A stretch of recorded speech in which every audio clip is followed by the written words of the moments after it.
Usia Anda sudah lebih dari 56 tahun, masih aktif bekerja. Berikut adalah video cara mencairkan saldo JHT-nya. Simak video ini sampai habis agar tak ada alasan lagi mencairkan JHT pakai jasa calo. Oke, bagaimana videonya? Let's go, kita simak, kita lanjut ke videonya. Tapi sebelum lanjut, teman-teman jangan lupa untuk subscribe Tukang Deres Channel agar teman-teman tidak ketinggalan video-video terbaru dari channel ini. Oke teman-teman, silahkan masuk ke Google dan ketik di pencarian dengan judul lapak asik. Nanti akan muncul tampilan seperti ini. Setelah muncul tampilan yang seperti ini, klik lapak asik BPJS Ketenagakerjaan yang paling atas.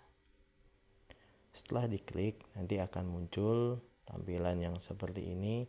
Ini adalah rincian dari hal-hal yang dapat dicairkan melalui lapak asik. Yang pertama, peserta mencapai usia 56 tahun, peserta mengundurkan diri, peserta mengalami putusan hubungan kerja, kepesertaan 10 tahun, pengambilan 10%, kepesertaan 10 tahun, pengambilan 30%. Artinya, di website lapak asik ini semua bisa dicairkan lewat sini ya. Kecuali per Juli 2023 untuk saldo yang di bawah 10 juta tidak bisa dicairkan melalui website lapak asik. Bagaimana cara pencairannya? Untuk saldo yang di bawah 10 juta bisa dicairkan lewat mobile JMO. Kemudian di poin 6 yaitu peserta usia pensiun karena PKB. Ini biasanya usia 55 tahun, peserta berakhir kontrak pekerja dengan status PKWT. Ini untuk karyawan yang habis kontrak.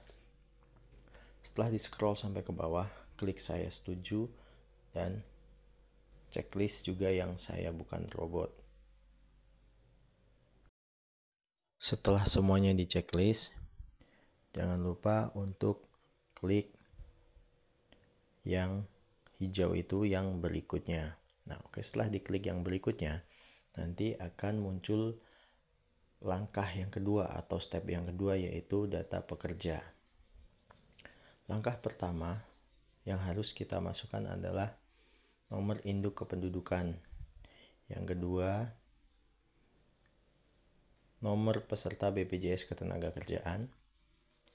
Yang ketiga, nama sesuai KTP. Yang keempat, tempat tanggal lahir.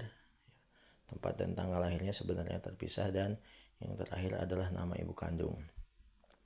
Di video sebelumnya saya sudah bahas hal-hal yang harus diperhatikan sebelum berhenti bekerja. Kalau teman-teman menyimak di video tersebut, saya sudah garis bawahi ada beberapa hal yang harus dipastikan datanya sesuai dan benar. Ya, fungsinya adalah untuk hal-hal yang seperti ini. Oke, setelah data-data tersebut diisi, setelah nama ibu kandung diisi, ini jangan diklik yang sebelumnya ya. Silahkan teman-teman untuk mengklik yang berikutnya. Artinya nanti kita akan lanjut ke tahapan yang nomor 3. Oke, sekarang kita lanjut ke tahapan yang nomor 3. Silahkan isi alamat domisili. Alamat domisili ini isi alamat domisili dengan lengkap ya. Artinya untuk yang poin ini harus diisi, misal Jalan Raya Bekasi harus diisi Jalan Raya Bekasi. Misal desa atau kelurahan silahkan saja diketikkan di sini, nanti dengan otomatis sistem akan memunculkan alamat sesuai dengan yang kita ketikkan. Lalu berikutnya adalah nomor HP. Nomor HP yang diinput di dalam sini haruslah nomor HP yang dapat di setelah SMS data-data yang diminta tadi diisikan, termasuk sampai yang terakhir ibu kandung. Jangan diklik yang sebelumnya. Nanti kalau diklik yang sebelumnya akan kembali lagi dan nanti teman-teman akan mengulang lagi dalam pengisiannya. Maka setelah pengisiannya selesai, silahkan klik kolom kode verifikasi ini yang berikutnya. Lalu kemudian saat proses verifikasi data, nanti teman-teman akan dilakukan video call, dan video call itu dilakukan melalui nomor HP yang teman-teman masukkan di dalam sini. Lalu kemudian alamat email. Ini untuk yang di pagar atau di bintang-bintang merah ini wajib untuk diisi ya. Alamat email juga harus alamat email yang sesuai yang kita miliki dan alamat email yang aktif. Tapi kalau alamat email ini tidak terlalu kredit atau tidak terlalu penting lah, seperti pentingnya nomor HP yang kita input. Jika hal-hal tersebut di atas sudah diisi dan sudah dipastikan benar, maka nanti akan muncul hal-hal yang harus kita isi yang selanjutnya, yaitu nama bank. Nah, untuk nama bank ini sangat penting sekali. Ini harus nama bank atas nama sendiri, tidak boleh nama orang lain. Nomor rekening, pastikan nomor rekening yang kita input benar, dan saran dari saya, nomor rekening ini adalah nomor rekening dari Bank Mandiri. Yang berikutnya adalah NPWP. NPWP ini tidak diberikan bintang merah ya, karena tidak wajib. NPWP ini khusus untuk beberapa orang yang saldonya melebihi 50 juta. Lalu berikutnya, apakah Anda menjalankan kegiatan atau usaha ekonomi secara mandiri? Jika iya, klik iya. Jika tidak, klik tidak. Jika semua sudah diisi dan dipastikan data yang kita isi tersebut adalah benar, maka silahkan klik tombol berikutnya. Oke, setelah diklik tombol berikutnya, kita lanjut ke tahapan keempat. Tahapan keempat itu adalah sebab klaim dan dokumen pendukung. Sebab klaimnya sesuai dengan tema kita di awal adalah peserta mencapai usia 56 tahun. Ini walaupun masih aktif, sudah bisa dicairkan ya, karena ini sesuai dengan peraturan perundang-undangan yang ada.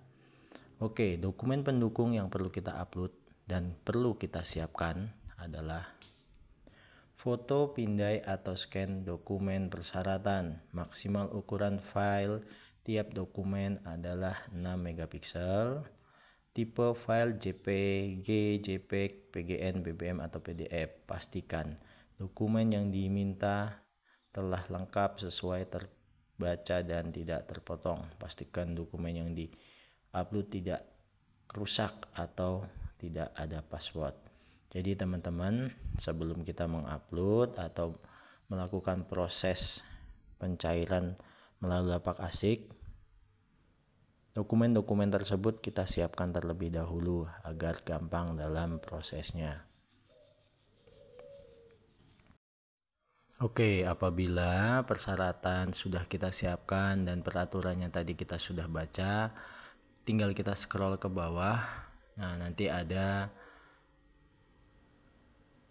hal yang dibintangi. Yang pertama itu kartu peserta BPJS Ketenagakerjaan. Silahkan diupload kartu BPJS Ketenagakerjaannya. Oke, setelah diupload nanti akan ada notifikasi seperti ini. Nah, seperti ini adalah gambaran contoh apabila data yang kita upload sudah sesuai dan sudah diterima oleh sistem dari lapak asik tersebut. KTP sudah bisa diterima, foto selfie sudah bisa diterima, foto asli atau kopi NPWP sudah bisa diterima. Nah, biasanya nanti kalau datanya sudah diterima ada checklist hijau dan ada notifikasi proses berhasil. Lalu kemudian setelah proses upload data selesai, klik yang berikutnya. Nah, lalu berikutnya ini adalah konfirmasi ulang dari BPJS Ketenagakerjaan atau dari sistem lapak asik. Ini kita dianjurkan untuk mengecek lagi data kita, yaitu mulai dari tempat tanggal lahir sampai dengan data yang tadi kita sudah upload. Oke, ini silahkan dibaca terlebih dahulu. Apabila sudah dipastikan benar, silahkan klik simpan dan klik saya setuju. Oke, setelah klik setuju artinya proses kita sudah berhasil. Apakah sudah selesai? Bisa dikatakan ini prosesnya sudah selesai. Tapi perlu diperhatikan terlebih dahulu. Nanti akan muncul jadwal. Nah, ini adalah notifikasi yang menyatakan bahwa pendaftaran kita sudah selesai. Di sini nanti ada lagi pengulangan nama, nik, nomor kartu peserta, jenis kelamin, nomor handphone, email, dan yang paling penting tanggal dan jam wawancara konfirmasi. Saat wawancara konfirmasi, berkas-berkas yang tadi di-upload silahkan dipersiapkan. Lalu muncul pertanyaan, Pak, ini perlu surat keterangan aktif bekerja atau tidak? Pak, ini perlu paklaring atau tidak? Saya bisa katakan apabila pencairannya melalui lapak asik sama sekali tidak membutuhkan paklaring dan sama sekali tidak membutuhkan surat keterangan aktif bekerja. Hanya saja lebih baik berbicara dulu dengan PIC atau HRD di tempat kita bekerja. Takutnya nanti apabila tidak ada konfirmasi, apabila saldonya melebihi 100 juta, dari BPJS Tenagakerjaan akan mengkonfirmasi data tersebut ke email dari HRD tersebut. Nah, ini berikut adalah catatan-catatan yang tadi saya jelaskan. Dokumen asli yang mohon dipersiapkan, tidak perlu datang ke kantor BPJS Tenagakerjaan. Peserta akan dihubungi saat jadwal proses wawancara. Pastikan nomor HP-nya aktif dan benar. BPJS Ketenagakerjaan berhak membatalkan apabila ditemukan ketidaksesuaian, peserta masukkan dokumen, peserta tidak melengkapi dokumen, peserta diketahui aktif kembali kecuali pengambilan klaim sebagian untuk kepesertaan 10% dan kecuali juga untuk klaim saldo JHT di usia 56 tahun. Dan perlu diingat, dalam proses ini BPJS Ketenagakerjaan tidak memungut biaya apapun. Oke, demikian video dari saya. Terima kasih sudah menonton. Jangan lupa untuk subscribe untuk mendapatkan video-video menarik lainnya berkaitan dengan BPJS Ketenagakerjaan dan BPJS Kesehatan. Saya akhiri, wassalamualaikum warahmatullahi wabarakatuh.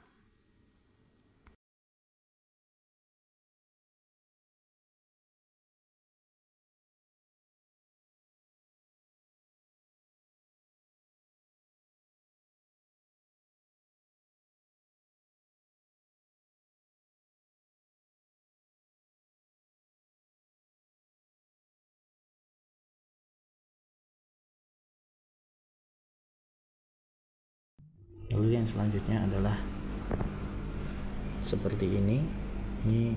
Jadi peserta tidak perlu datang ke kantor cabang.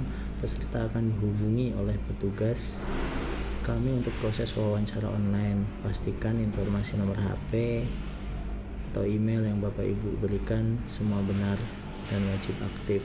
BPJS Ketenagakerjaan berhak membatalkan proses pengajuan jika ditemukan ketidaksesuaian, peserta memalsukan dokumen, peserta tidak melengkapi dokumen, peserta diketahui aktif bekerja kembali kecuali pengambilan klaim sebagian 10%, dan ini juga kecuali pengajuan yang usianya sudah memasuki 56 tahun. Lalu yang berikutnya adalah petugas kami tidak memungut biaya apapun.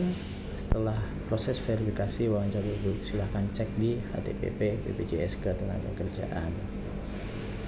Demikian teman-teman, Bapak Ibu, video dari saya. Mudah-mudahan dengan video ini Bapak Ibu, teman-teman semua bisa mengerti, bisa dipahami bahwa memang proses pencairan JHT itu sebenarnya sangat mudah, bahkan bisa dilakukan hanya dengan melalui HP saja. Demikian dari saya. Assalamualaikum warahmatullahi wabarakatuh.